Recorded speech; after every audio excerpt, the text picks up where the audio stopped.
সাথে শেয়ার করব আমার 7 মাসের ছেলে রায়ান সারাদিন কি খায়, মানে ওর ডায়েট চার্ট। তো চলো ভিডিওটা শুরু করা যাক।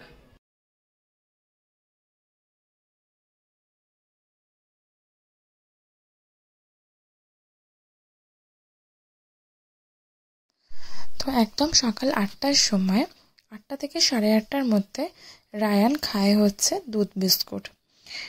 তো দুটো করে বিস্কুট, মানে থিন অ্যারারুট বিস্কুটগুলো যেগুলো হয় মেরির, সেগুলো ডক্টরকে খেতে বলেছে দুটো করে দুধে ভিজিয়ে, মানে ফর্মুলাতে ভিজিয়ে আমি ওকে খাওয়াই।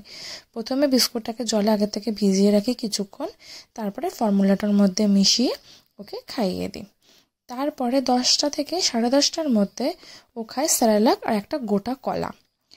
তো সেরেলাকটা বা যেরকম পরিমাপ থাকে আমি ওকে সেই পরিমাপে খাওয়াই, যেটা ওর ডিমান্ড থাকে আর কি। আর কলাটা আমি ওকে হ্যান্ড ম্যাশ করে দিই। আমি কোনো কিছুই ওর খাবার ব্লেন্ডারে দিই না, এখনও অবধি কোনো খাবার ওর ব্লেন্ডারে দিইনি। কলাটা হ্যান্ড ম্যাশ করেও ঠিকঠাকই খেয়ে নেয়, ওর তেমনভাবে কোনো প্রবলেম হয় না। তো কলাটাকে আমি হ্যান্ড ম্যাশ করে দিই। আর সেরেলাকটা ওকে সকাল 10টা থেকে 10:30টার মধ্যে আমি দিয়ে দেওয়ার চেষ্টা করি। তার কারণ তারপরে আবার স্নান থাকে, তারপরে একটু ঘুমায়, ও একদমই স্নান করে খাবার খেতে পারে না, আর কিছু খাবার খেয়েও ও জেগে থাকতে পারে না। এটা হচ্ছে ওর সবচেয়ে বড় প্রবলেম। তাই স্যালাডটা খাওয়ানোর পরও একদমই জাগতে পারে না, তো ওকে একটু জাগিয়ে রাখার চেষ্টা করা হয়, কারণ সাথে সাথে তো আর স্নান করানো যায় না। তারপর ওকে অয়েল ম্যাসাজ করানো হয়, তারপর ওকে স্নান করানো হয়। তো তারপরে 1টা থেকে 1:30টা, মানে 2টোর মধ্যে, 1টা থেকে 2টোর মধ্যে ওকে দুপুরে খাবার দিয়ে দেওয়া হয়। দুপুরে খাবারে থাকে সবজি, ডাল আর চাল, মানে আমাদের সেদ্ধ চাল যেটা থাকে সেটাই আমরা ওকে খাওয়াই। এখানে স্টেনারে আমি ভালো করে পেস্ট করে তারপরে ওকে দিই।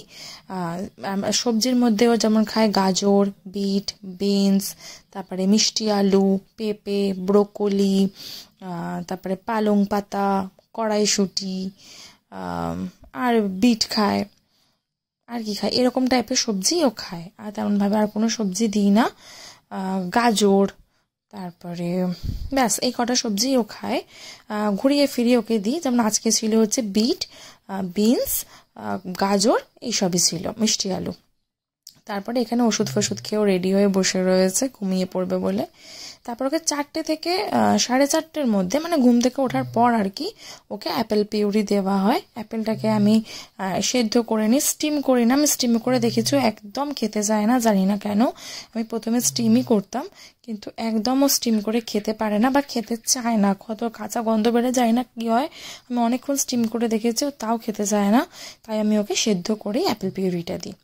তারপরে 6টার সময়, একদম ডট 6টাতে আমি ওকে নয় সুজি দিই, নয় সেরেলাক দিই, নয় ডালিয়া দিই। ডাক্তার বলেছে অল্টারনেটিভ ওয়েতে ওকে খেতে দিতে। আজকে যেমন ও সেরেলাক খাচ্ছে, আর আগের দিন ও খেয়েছিল সুজি, আর তারপরে ওকে দেব ডালিয়া।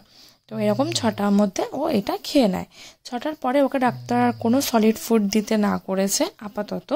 8 মাস পড়ে গেলে ডাক্তার বলেছে রাত্রিবেলা ওকে সেরেলাক দেওয়া যাবে বা সুজি দেওয়া যাবে, কিন্তু রুটি বলেছে 8.5 মাস বয়স থেকে ওকে রুটির ওপরের ফুলকোটা দিতে দুধে ভিজিয়ে।